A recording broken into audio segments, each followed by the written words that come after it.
स्वागत करता हूं हमारे YouTube चैनल APC एकेडमी पर। और दोस्तों, मुझे पूरी आशा है कि अब आपकी प्रेपरेशन की स्पीड दोगुनी जरूर हो गई होगी हमारे चैनल के माध्यम से। तो मैं और उम्मीद करता हूं कि आप ज़्यादा से ज़्यादा लोग इस चैनल के साथ जोड़ेंगे और हमें मोटिवेट करेंगे। तो आज जो मैं टॉपिक आपके लिए लेके आया हूं इंडियन जीके में, वो है स्टेट उड़ीसा। आज हम जानेंगे उड़ीसा के बारे में महत्वपूर्ण तथ्य या ऐसी बातों के बारे में जो आपके इंडियन जीके हेड के अंदर कई बार आपके एग्जाम में पूछी जाती हैं। आप चाहे एचपी टेट की तैयारी कर रहे हैं, चाहे आप टीजीटी कमीशन की तैयारी कर रहे हैं, चाहे पुलिस की, फॉरेस्ट गार्ड की या अन्य किसी कॉम्पिटिटिव एग्जाम की, ये सब्जेक्ट ऐसा है जहां से आपको क्वेश्चन जरूर मिलता है। तो चलिए शुरू करते हैं आज का हमारा टॉपिक उड़ीसा। तो सबसे पहले हम बात करेंगे उड़ीसा के गठन के बारे में, कब हुआ था। तो सबसे पहले अगर गठन की बात की जाए तो ब्रिटिश प्रांत जो उड़ीसा था वो 1936 में गठित हो चुका था। पर अगर हम बात करें भारतीय राज्य के रूप में गठन, तो इसका गठन जो है 26 जनवरी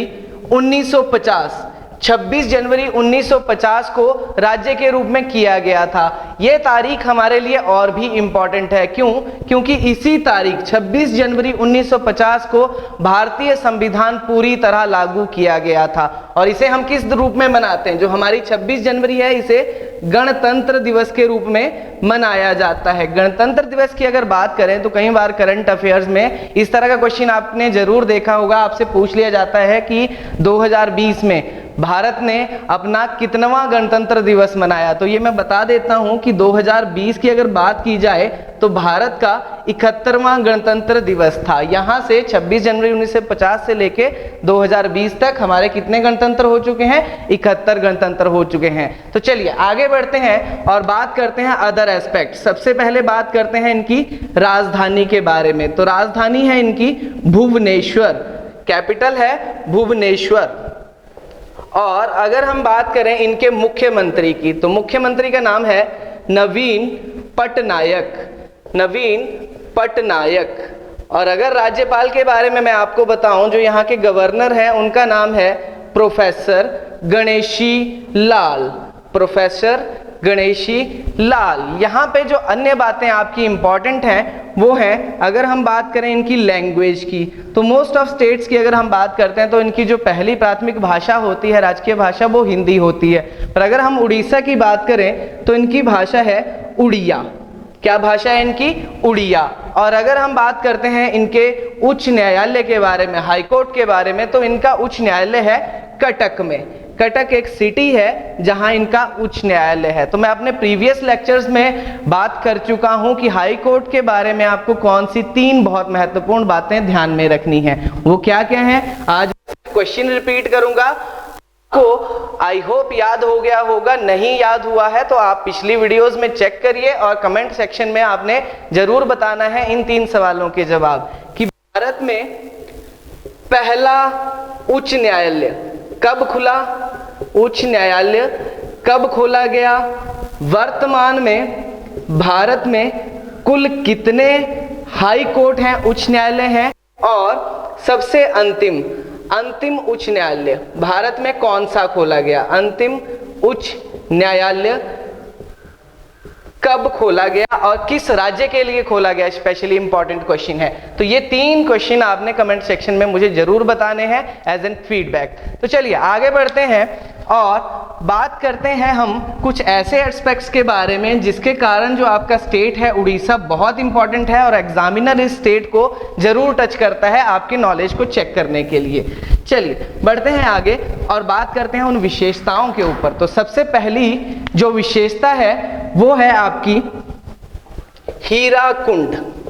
हीराकुंड, आई होप आप सब लोगों ने इस बांध का नाम जरूर सुना होगा। हीराकुंड बांध या हीराकुंड परियोजना भी आप इसको बोल सकते हैं। तो हीराकुंड बांध ये एक बहुत बड़ी विशेषता है उड़ीसा के लिए, जिससे ये पूरे विश्व में जाना जाता है। क्यों? हीराकुंड बांध जो है वो भारत और विश्व का सबसे लंबा बांध है। सबसे लंबा बांध कौन सा है? हीराकुंड बांध है। ठीक है, और किस स्टेट में आता है, ये आता है उड़ीसा के अंदर। तो ये इसकी विशेषता है, ध्यान में रखेंगे आप। अब ये लंबा है तो कितना लंबा है, 25.8 किलोमीटर, ये इसकी लेंथ है स्टार्टिंग पॉइंट से। चलिए आगे बात करते हैं नदी, किस नदी के ऊपर इस बांध को बनाया गया है। रिवर की अगर हम बात करें तो जो रिवर है वो है महानदी, महानदी। और महानदी के बारे में आपको एक और चीज ध्यान में रखनी है, ये जो रिवर है महानदी, इस रिवर को sorrow of Orissa, sorrow of Orissa या उड़ीसा का शोक कहा जाता है महानदी को। जैसे आपने क्वेश्चन पढ़े होंगे कि बिहार का शोक कोसी नदी है, पश्चिम बंगाल का शोक दामोदर नदी है, और अगर हम हिमाचल की बात करें तो उन्ना का शोक स्वां नदी है। उसी तरह से जो उड़ीसा राज्य है उसका शोक किसको कहा जाता है, महानदी को कहा जाता है। और यहाँ मैंने बताया कि भारत का सबसे लंबा या विश्व का सबसे लंबा बांध हीराकुंड है। एक काउंटर क्वेश्चन है इसी की तरह कि भारत का सबसे ऊंचा बांध कौन सा है। तो जब मैंने आपको उत्तराखंड पढ़ाया था तो वह आपको वहां बता चुका हूं कि जो आपका टिहरी बांध है वो भारत का सबसे ऊंचा बांध है, उसकी ऊंचाई 261 मीटर है। तो आई होप आपने ये पॉइंट नोट डाउन कर लिया होगा। चलिए आगे बढ़ते हैं और बात करते हैं दूसरी विशेषता के बारे में कि उड़ीसा में कौन सी ऐसी दूसरी चीज बहुत इंपॉर्टेंट है जो पेपरों में पूछे जाने के चांसेस जिसके बहुत ज्यादा रहते हैं। तो वो है आपकी चिल्का झील। इसका भी नाम आपने जरूर सुना होगा, चिल्का झील। तो इसकी क्या विशेषता है, चिल्का झील की अगर बात की जाए तो ये भारत की सबसे बड़ी लैंगून झील, सबसे बड़ी लैंगून झील और सबसे बड़ी खारे पानी की झील है, खारे पानी की झील है कौन, चिल्का।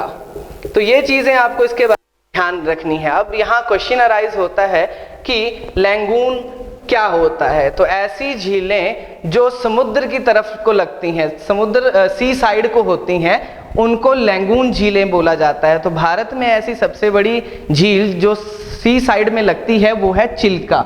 सबसे बड़ी लैंगून झील भी है और सबसे बड़ी आपकी खारे पानी की झील भी है। दूसरे नंबर की बात करें तो सांभर झील आती है, second largest salt water lake. या इनलैंड की बात करें कि लार्जेस्ट साल्ट वाटर इनलैंड कौन सी है इंडिया में, तो वो भी सांभर है जो राजस्थान के अंदर आती है। फिलहाल हम बात कर रहे हैं उड़ीसा के बारे में। तो उड़ीसा में चिल्का झील भारत की सबसे बड़ी लैंगून झील और सबसे बड़ी खारे पानी की झील है।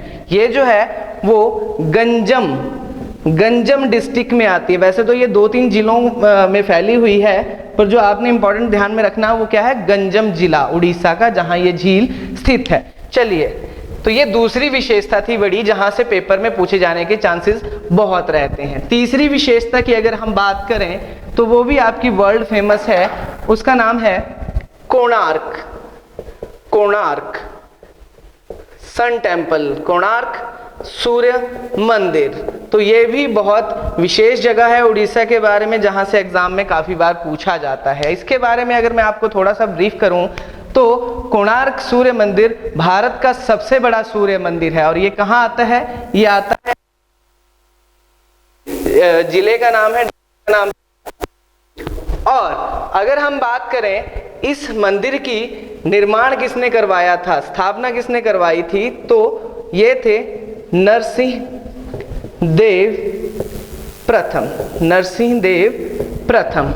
एक चीज जो यहाँ आपको ऐड करनी है वो क्या है, अंग्रेजों ने इसे एक नाम दिया था, उन्होंने इसे ब्लैक पैगोडा, ब्लैक पैगोडा का नाम दिया था। तो हाल ही के किसी HPPSC के एग्जाम में ये क्वेश्चन पूछा गया था कि ब्लैक पैगोडा के नाम से कौन सा मंदिर प्रसिद्ध है, तो वो कौन सा है, कोणार्क सन टेम्पल। आपको इसके बारे में ध्यान रखना है। चलिए आगे बढ़ते हैं, या आगे बढ़ने से पहले एक चीज और बता देता हूं, ये जो आपका कोणार्क है ये 1984 में UNESCO world heritage site, UNESCO world heritage site, heritage site में इसको शामिल किया गया था 1984 में। यूनेस्को वर्ल्ड हेरिटेज साइट क्या है, विश्व धरोहर, यूनेस्को विश्व धरोहर जिसको बोला जाता है, ठीक है। तो ये 1984 से इसमें इसको रखा गया है। और अगर हम बात करें यूनेस्को क्या है, तो ये है United Nations Educational, Scientific, Cultural Organisation. ठीक है, ये एक संस्था है जिसका हेडक्वार्टर है पेरिस के अंदर। ठीक है जी, पेरिस कहाँ है? फ्रांस में है।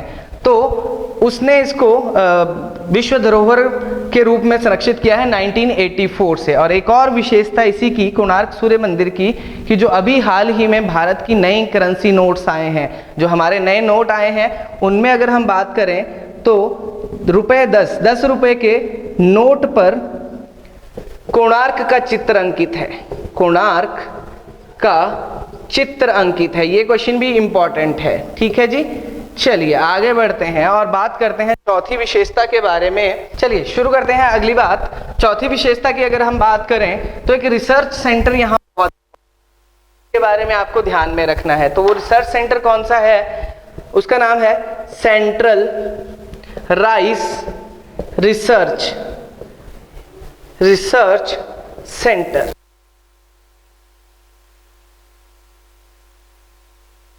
तो ये कहाँ है?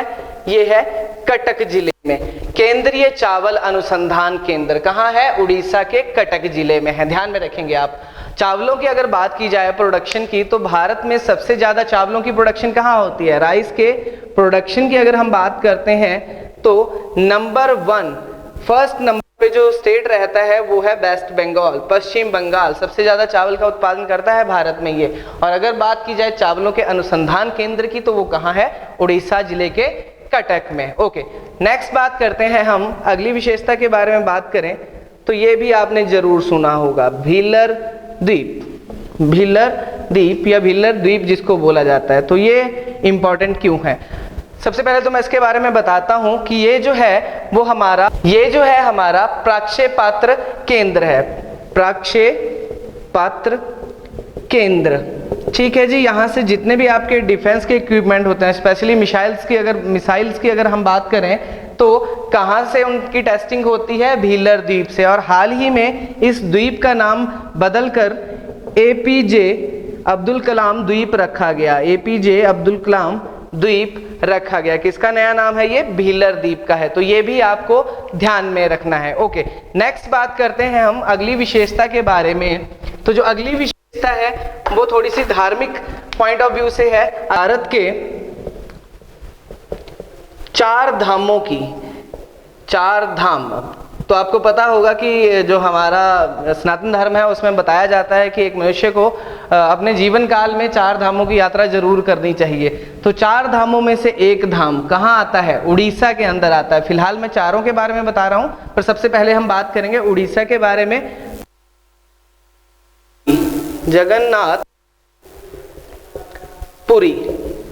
जगन्नाथपुरी कहाँ है? ये है उड़ीसा के अंदर। तो ये है भारत के 4 धामों में से एक धाम है। ठीक है, ध्यान में रखें। अगर अन्य 3 धामों की बात की जाए, कि वो 4 के बारे में मैंने बात कर ही दी है, तो अन्य 3 के बारे में अगर बात की जाए तो एक है बद्रीनाथ। तो जब मैंने उत्तराखंड आपको पढ़ाया था तो मैंने बताया था कि ये उत्तराखंड, बद्रीनाथ और भारत के 4 धामों में से एक धाम है। अगर हम तीसरे की बात करें तो वो है द्वारका। द्वारका कहाँ है? गुजरात के अंदर है। मैंने सारी चीजें आपको बता रखी हैं प्रीवियस लेक्चर्स में। इन स्टेट्स के ऊपर मैं पहले ही लेक्चर दे चुका हूं। नेक्स्ट अगर अगली बात करें तो रामेश्वरम कहाँ है? तमिलनाडु में है। तमिलनाडु में है। आई होप क्लियर होगा। 4 धाम कौन कौन से हैं? जगन्नाथपुरी उड़ीसा के अंदर है, बद्रीनाथ उत्तराखंड के अंदर है, द्वारका गुजरात के अंदर है और रामेश्वरम तमिलनाडु के अंदर है। ये भारत के 4 धाम है और उड़ीसा में ये आपके लिए इंपॉर्टेंट रहने वाले हैं। ये 4 धामों में से एक धाम। चलिए आगे बढ़ते हैं, बात करते हैं राष्ट्रीय उद्यान जिसको नेशनल पार्क बोला जाता है, या इसके अलावा वाइल्ड लाइफ सेंचुरीज के बारे में भी, वन्यजीव अभ्यारण्यों के बारे में भी कई बार बात की जाती है एग्जाम के अंदर।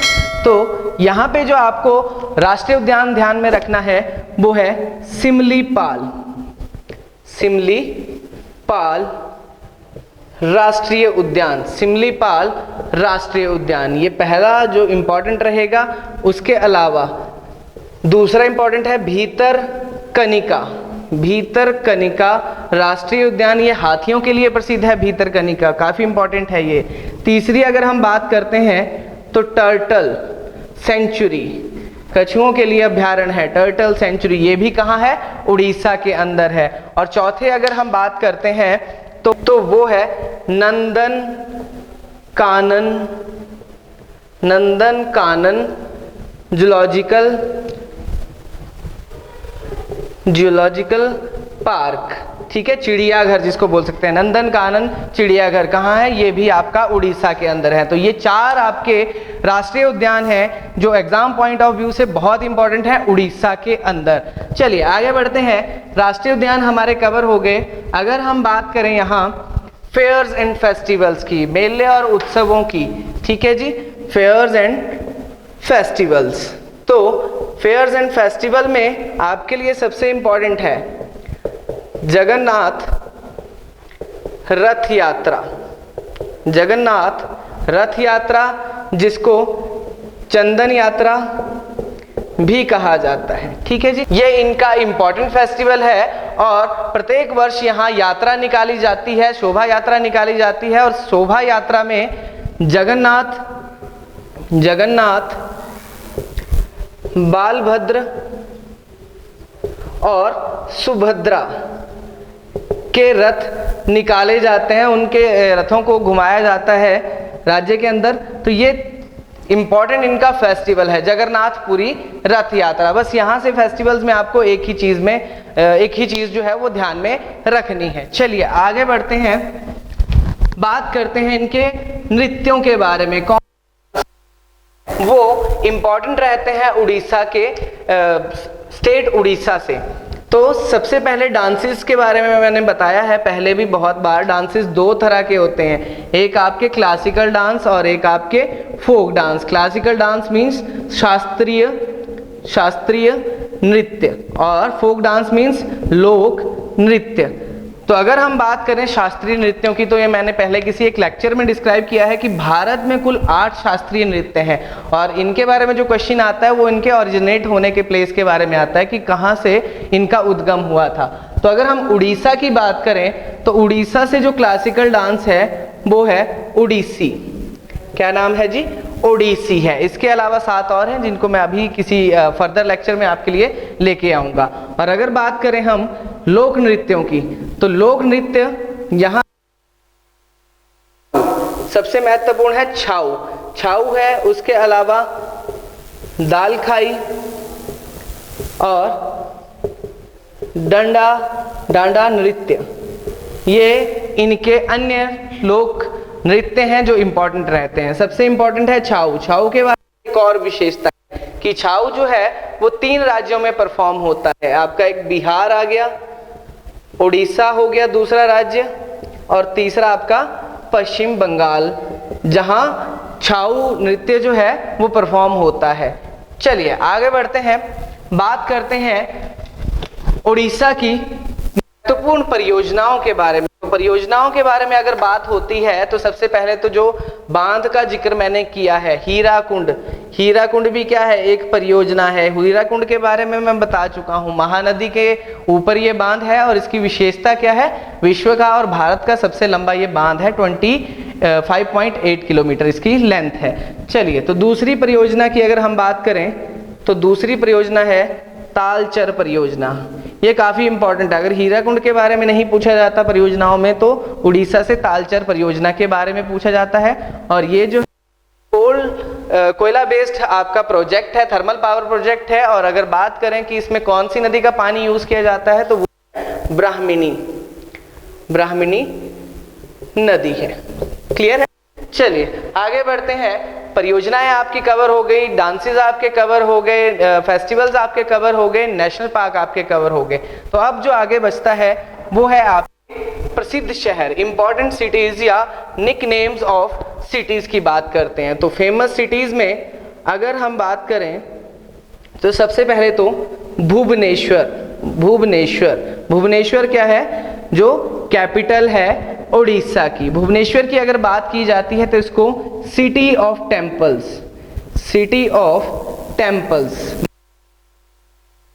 कहा जाता है। और अगर हम भुवनेश्वर की बात करें तो ये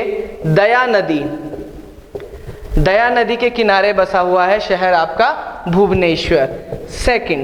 सेकंड शहर की बात करें तो कटक आपका एक बहुत महत्वपूर्ण शहर है जिसको सिल्वर सिटी कहा जाता है। सिल्वर सिटी किसको कहा जाता है? कटक को। कटक के बारे में मैंने एक और इम्पॉर्टेंट बात इसी लेक्चर में बताई है, वो क्या है कि कटक में सेंट्रल राइस रिसर्च इंस्टीट्यूट है, केंद्रीय चावल अनुसंधान केंद्र कटक में है। और अगर बात करें जो आपके उड़ीसा है, उड़ीसा के उच्च न्यायालय की, तो वो भी कहाँ है? कटक के अंदर। और इस शहर को क्या बोला जाता है? सिल्वर सिटी इसको कहा जाता है। थर्ड डिस्ट्रिक्ट की अगर हम बात करें जो महत्वपूर्ण है, तो वो है आपका राउरकेला।